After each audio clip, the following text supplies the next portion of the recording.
Kant, um dos mais importantes filósofos da história, foi diretor de escola e professor. Ele representou talvez o momento mais significativo da filosofia na Idade Moderna e ainda influencia profundamente os pensadores da atualidade. A filosofia de Kant, mais tarde designada como criticismo, representa a crítica mais radical a esta proposta do pensamento metafísico, tal qual desenvolvido na Idade Média. Na Idade Antiga e na Média, entre os anos 400 a.C. e 1400 da nossa era, prevaleceu o modo metafísico de pensar. Para os filósofos dessa época, as coisas possuíam uma existência autônoma, objetiva, independente da consciência humana.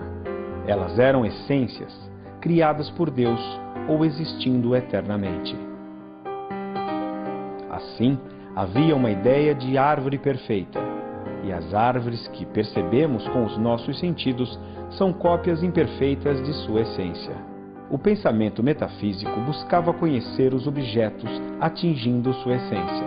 Do ponto de vista filosófico, a Idade Moderna é uma ruptura.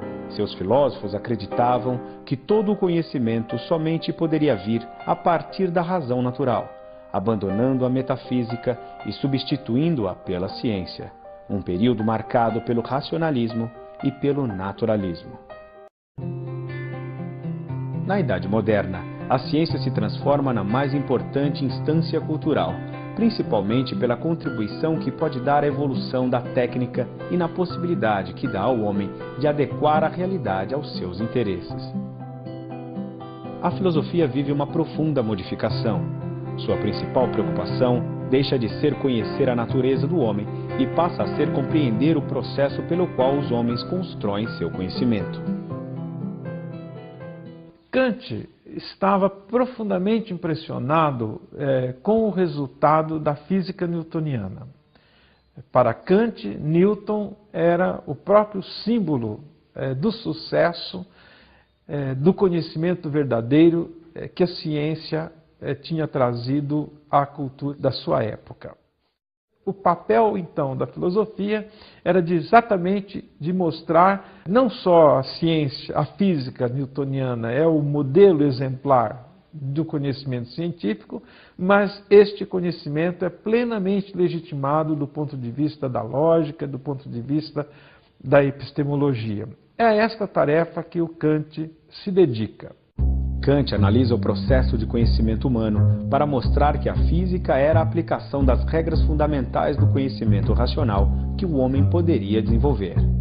Para isso, fará a síntese de duas filosofias, o inatismo de René Descartes e o empirismo dos filósofos ingleses, particularmente de David Hume.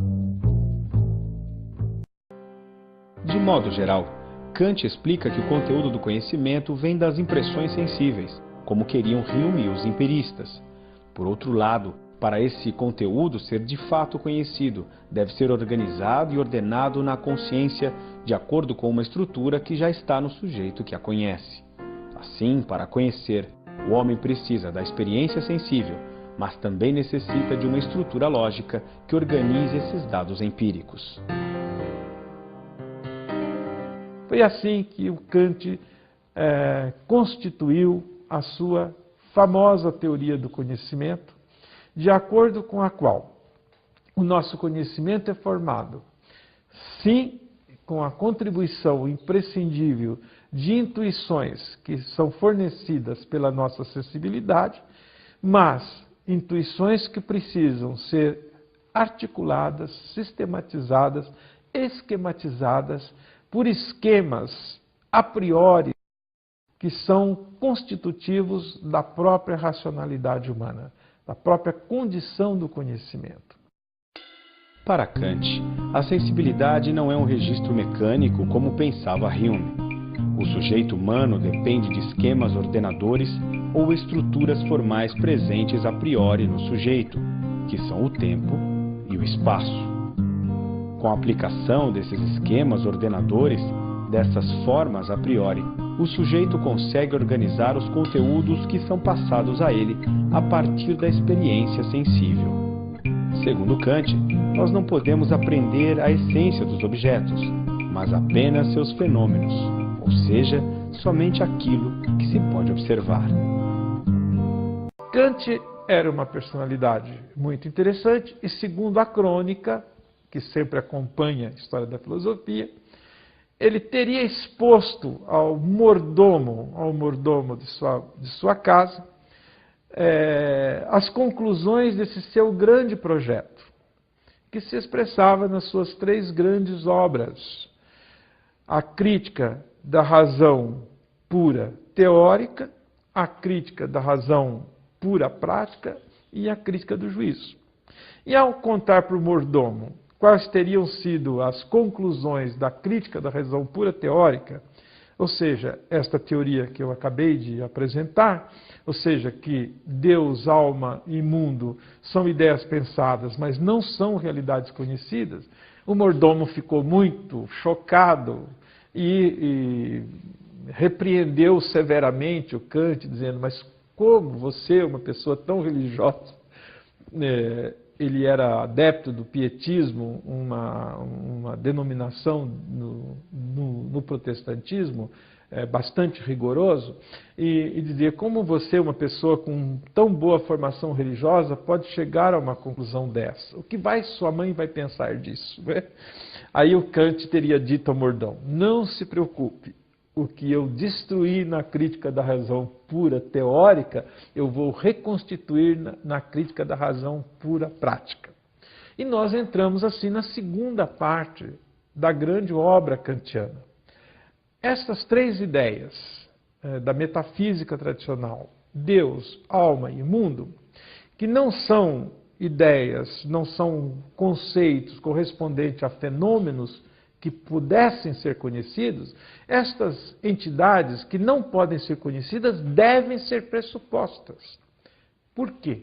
Porque elas são condições sine qua non para a legitimação e para a fundamentação da moralidade, que deve ser entendida em Kant do mesmo modo que nós entendíamos a questão do conhecimento. Ou seja, a moral é um fato na realidade humana. Os homens praticam a moral não como uma mera circunstância histórica, cultural, mas por uma necessidade interna. Para Kant, a moral se impõe ao homem como uma força universal. Assim como a ciência, a moral não se impõe por necessidades psicológicas, culturais ou sociais, mas por exigências transcendentais que constituem a própria estrutura de todos os homens. É proibido matar o próximo, não devido a leis ou por respeito ao próximo, mas por uma força interna que exige bondade, um bem-agir. Para Kant, o fato de o homem ser um ente moral demonstra a existência de mundo, de alma, de Deus.